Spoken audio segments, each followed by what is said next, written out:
Hey guys, Cholera here, bringing you set 4, the losers match on the Group E of the MSL Round of 32, and here we have Stork versus Hero V. Protoss versus Protoss action here. Hero V in red at the 3 o'clock location, Stork in peach at the 7 o'clock location. This is going to be an intense Protoss versus Protoss match, I think. This is on the map Medusa, like we seen in the last game, which was really the first map, the first game on this map where I didn't see the temples getting destroyed.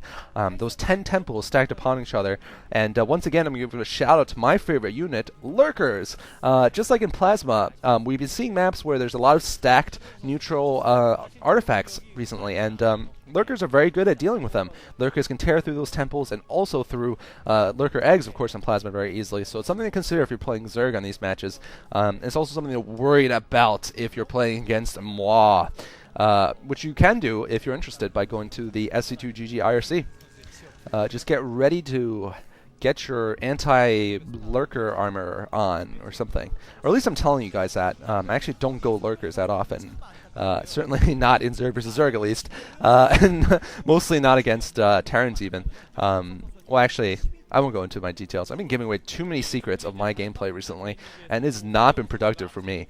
Basically, everyone I see, now that I'm trying to practice a little bit on Icy Cup, like half the people know me, and 1/3 of the people know my builds from the videos and from my talk. So I'm just going to keep mum about everything from now on. No more collar builds for you, except for the silly ones. Which I might be doing later on, a Terran Cholera build. I've been promising that for a long time, haven't delivered. Anyway, though, we're seeing gas going up for both players. You know, really, it's going to come down, I think, to Stork's, once again, Stork's unit control and Reaver micro, especially, against Heroes. And with the statistics as they are, I don't think Heroes going to have a chance, to be honest. Hero 29% against Protoss, you know, basically 1-to-2 ratio. Stork 65% against Protoss, 2-to-1. And certainly with the advantage of much more experience, too, against Hero.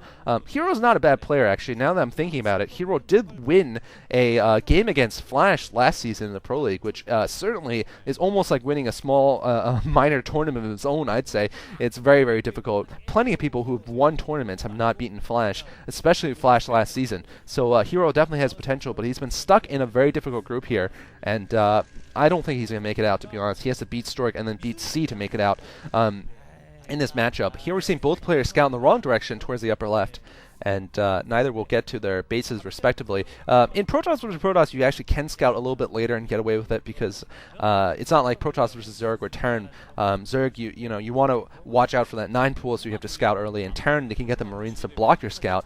PvP, unless you're Bisu, generally they do scout a little later. Bisu likes that early scout though, because Zealots can't chase away the probes very effectively. And here we're seeing the probe trying to get in to Stork's base, but just as I say that, Stork's Dragoon gets out. So looks like it was actually a little bit too late there for Hero, and same is going to be true for Stork. Stork's going to most likely not get that probe in. Yeah, that Dragoon's going to take care of the probe. So neither player has a scout on the other player, and this is going to leave them to tech at their free will there at whatever they want to do. Interesting enough, this is Hero's probe, actually. He's going to trick a probe right through the temples, as we see here. So this is the temples being used in this game. Like I said, last game between Cal and C was the only game where the this passage was not really used. And we'll see if Hero decides to cheese and build some gateways back here, or maybe even a box facility. He needs to not get seen by the pylon! Looks like he gets seen by the pylon, so he's not going to be going for any kind of cheese. Stork is going to know he's there. So Stork is actually putting up an early robotics facility. On this map, we could be seeing that early Reaver, or we could be seeing something like the early Observer build Stork did in the last game. I think he's actually favors that build now. It's certainly not a bad build. You get your early observers just in case there are any DTs coming, and also to help you sight up ramps so you can hit Dragoons that are up ramps easily. And also, you're going to win any kind of engagement that comes out, and you're going to be able to catch your opponent in trouble if he expands. And here we might see Hero expand here to his natural with the gas. That's going to be very bad for him if Stork has gone for either Reavers or the 3-gate that I expect him to. I think range upgrade done for both players. Yeah, and here we're seeing the 3-gate. So Stork going for the early observers and for the early attack here. He wants to end the game quickly, and I think with his superior micro, he will be able to. I don't think it was a good idea for Hero to go for a macro build here. I don't think it's a good idea at all. My theory against better players is you should go for low econ builds. You should prefer to go for early or mid-game victories because your chances of winning the late game against a superior player just go down so much. You really want to go for a technical rush of some sort, and that is what Cholera builds are all about, by the way. I might be releasing a Zerg versus Protoss build. It's probably going to make me lose even more in the future, but you know, those are the costs of educating the masses. You know, whenever I go online, half the players know who I am now, and you know, when I'm trying to play a couple of games against players my level on Icy Cup, I'm having trouble because everyone knows what I'm going to do as a Zerg player. So we are seeing the robotic support bait actually going up for Stork. So Stork going to get that Observer out. Yeah, there's the Observer, and he's also going to go for that Reaver Harass.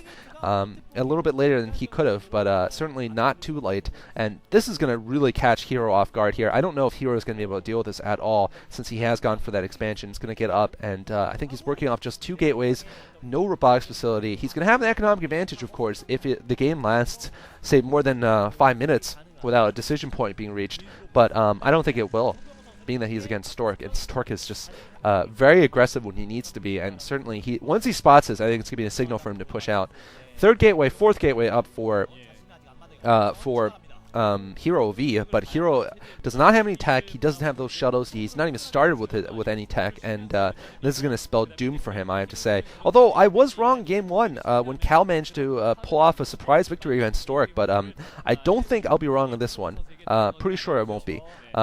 Hero might have a Dragoon advantage because he has that second base up, and he's going to have more resources pouring in. But it doesn't really matter because with Stork's excellent Reaver control, it should be enough to help him at least take down the natural expansion, if not the whole base.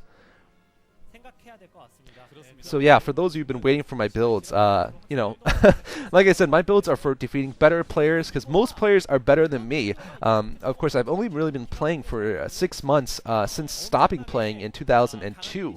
I've certainly been an enthusiast for several years now, but really, it was only when I started commentating that I felt guilty about not playing more. And you know, since then, I've played pretty much every new map that comes out. I definitely try to make sure of that. So you know, to keep up in being able to know what's going on, like knowing how many temples are on this map, for example. Anyway, though, so here we're seeing very smartly Hero's pushing in, though, with a superior ground force, and this might be his only chance if he manages to do some damage to Stork. Nice micro there from Stork, and here comes the double Reavers from Stork. Like I said, that's going to force Hero to go running back to his base. He needs to run fast, actually. He's going to throw up some kind of defense. Although, really, I don't see what kind of defense he can throw up, because his robotics facility is probably just finishing. He's not going to have anything but maybe 1 or 2 Reavers, and no shuttle, certainly, by the time Stork gets there. And Stork now pushing quickly towards the base there. Hero's going to have to rely just on the 4-gate Dragoons, pretty much, to be able to stave off this attack. And looks like he's going to be pushed right into the natural expansion without even a ramp to defend him. That's going to make a huge difference also. Here comes Stork with the Reaver drops, pushing in. Oh, those powerful Reaver hits, picking off a couple more Dragoons there. And looks like this is the chance from Hero. He needs to pick off one of these Reavers. Doesn't pick off the Reaver. Stork's micro is just too good. He needs to pick off the Reavers. He's not going to pick off the Reavers. And that is game here. Ladies and gentlemen, that is a clinic on how to play PvP when your Protoss opponent fast expands. This is what you should do. This is just beautiful, beautiful play from Stork, and Stork is going to win this game almost certainly now. Natural expansion being abandoned, and Stork's going to lose his shuttle, actually. GG, yo, coming from We Made Fox Hero V. Not like Backhoe, but I'm sorry, but this is terrible. But just like Backhoe, losing and saying yo in his GGs, that's the 2 similarities between Hero and Backhoe.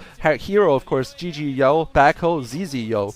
But both are Protosses that are going to get eliminated here. Stork, though, now he's going to really have to psych himself up for the final matchup, though, against C Shield, who I think is a much better player.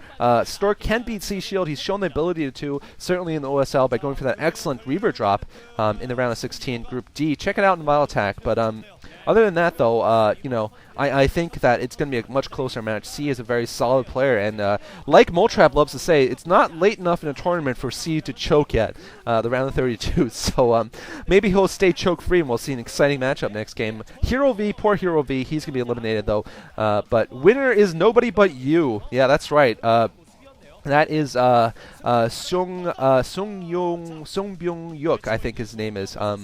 Sorry, Sung Byung-gu is his Sung Byung-gu, the Stork. That is where babies come from, by the way. This man delivers babies to your house in the form of Reaver Scarabs, actually. What he does is some days you're going to get a cute little baby, and some days you're going to get a Reaver with 5 Scarabs in it. You just never can tell with with Sung Byung-gu. All right, hope you guys enjoyed. Stay tuned for the next game.